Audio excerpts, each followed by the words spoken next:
Tambahan satu lagi, gue pengen ngasih review nih. Ini kan tadi gue bilang es batunya udah habis ya, tapi karena pakai cara yang tadi gue bilang di video ini, espresso cuma dikit, air 150 ml, es batunya sekian, di shake, ini rasa kopinya nggak hilang. Berarti kan kalau gitu kan intinya kan es batunya udah nyampur sama air dong, berarti airnya bakal lebih banyak lagi. Halo semuanya.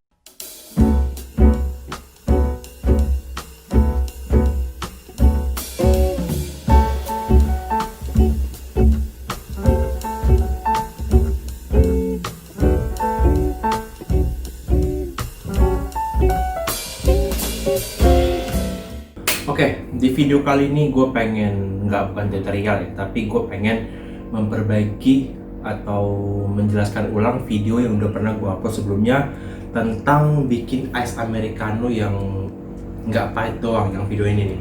Di video kali ini gue pengen ngebahas soal americano. Apa itu americano? Harusnya udah pada banyak tahu ya americano itu apa ya. Oke, kenapa gue pengen upload ulang video ini? Karena video yang gue upload tersebut itu gua pas editnya itu tuh ternyata ada bagian-bagian yang suara background musiknya itu malah lebih keras, lebih besar suara daripada suara yang gua keluarin, suara mulut gua sendiri.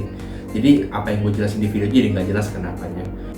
Gua tetap upload, gua bakal tetap tunjukin video tersebut, tapi gua bakal jelasin ulang di video ini ya. Jadi video yang gua putar bagian-bagian pentingnya aja, kemudian gua jelasin nih. Gue jelasin ini maksudnya apa, ini maksudnya apa. Oke, gue putar sekarang videonya.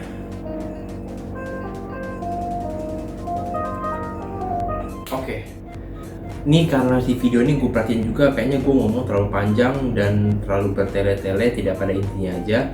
Jadi gue bakal jelasin ke bagian-bagian penting-pentingnya aja ya.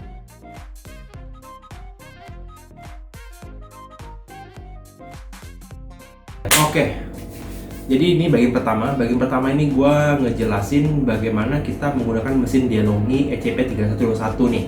Kalau kita bikin espresso untuk kita ntar bikin americano ya, kita mau bikin espresso untuk ntar bikin americano. Oke, di bagian ini gue ngejelasin kalau kita tuh sebelum pakai mesinnya itu ada baiknya kita ngeflash dulu ya, ngeflash dulu mesinnya supaya air yang ada di tangki air belakang itu ketarik ke selang yang ada di mesin espresso ini. Jadi dia manasin ulang mesinnya, dia bakal manasin ulang air yang ada di selangnya itu.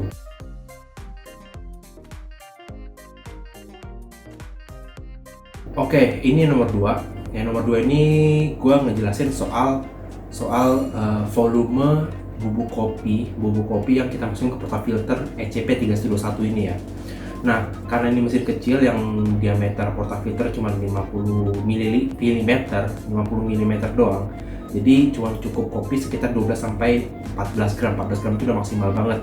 Jangan kelebihan karena nanti kalau misalnya kelebihan espresso airnya itu bakal belepotan, bakal keluar dari nggak cuma dari bawah mesin alat portafilter, tapi juga dari atasnya meluap, dia bakal meluap.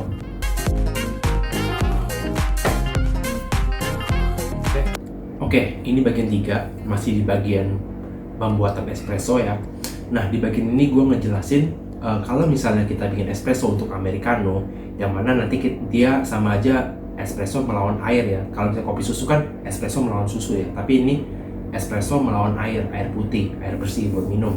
Nah, yang di sini yang gue bahas di sini adalah mesinnya itu kan bakal bikin espresso tuh.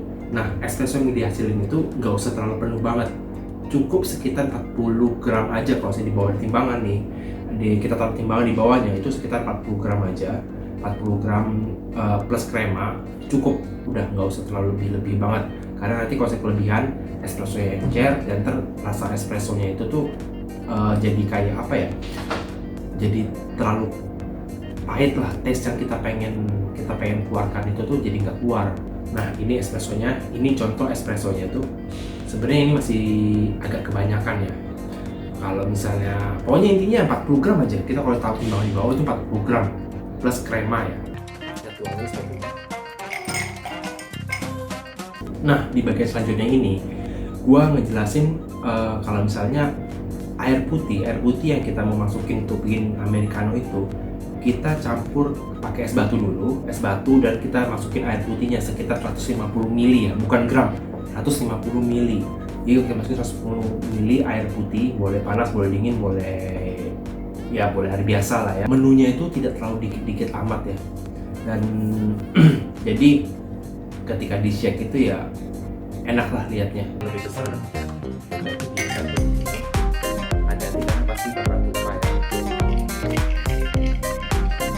Nah di bagian selanjutnya ini gue ngejelasin cara meng-shake-nya, cara dia shake-nya itu loh. Akan lebih baik kalau misalnya kita punya shaker, dengan begitu nggak tumpah-tumpah. Tapi kalau misalnya nggak ada shaker, bisa pakai cara yang gue lakuin di sini, gue tunjukin di videonya.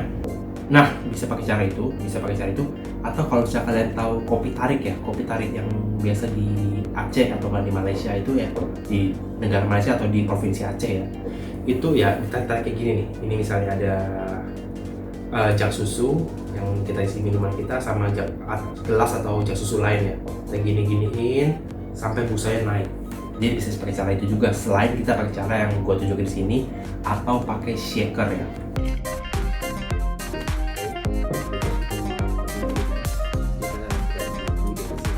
Oke, di bagian ini gue nunjukin hasil ketika gue shake dengan gelas yang lebih tinggi, gelas yang mulutnya lebih lebar dan gelas yang mulutnya lebih kecil. Sebenarnya di video ini gue bisa bilang nih busanya masih terlalu dikit ya, nggak terlalu banyak.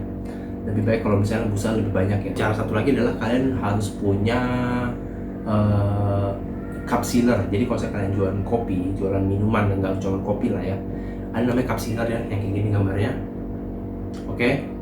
Nah ini kalau kalian udah seal dia, udah benar-benar kekunci, udah benar-benar ketutup banget tutupnya itu. Kalian, nah ini gue pakai contoh nih, kayak gini nih. Cuman ini es batunya udah encer sih. Ini nggak tumpah-tumpah nih, udah kuat kan. Oke. Nah ini kalian shake gini aja. Nah, jadi kira-kira tuh bakal lebih tebal. Jadi sebenarnya kalau kalian jualan minuman juga, lebih baik sih kalian punya cup sealer sih, lebih rapi. Jadi kesajian kalian tuh lebih enak. Dan ketika kalau misalnya kalian punya orderan dari GoFood atau GrabFood, ya nggak tumpah-tumpah ketika sampai ke tangan pelanggan. Jadi lebih baik kayak gitu tuh. Shake aja. Nih, lebih enak kan liatnya, walaupun es batu ini pada cair. Nah, jadi itu tipsnya untuk shake-nya aja adalah pakai cara yang tadi gue tunjukin di video, gelas mulut besar dan mulut kecil. Terus atau nggak pakai shaker, atau nggak kayak kopi tarik, gunanya supaya busanya naik juga. Terus yang ketiga adalah pakai cup sealer. Oke, itu cara-caranya, dan semoga dengan penjelasan singkat dan lebih padat ini kalian lebih ngerti video yang suaranya terlalu kecil ini dan suara musik backgroundnya lebih besar. Oke, terima kasih perhatiannya, sampai jumpa, bye.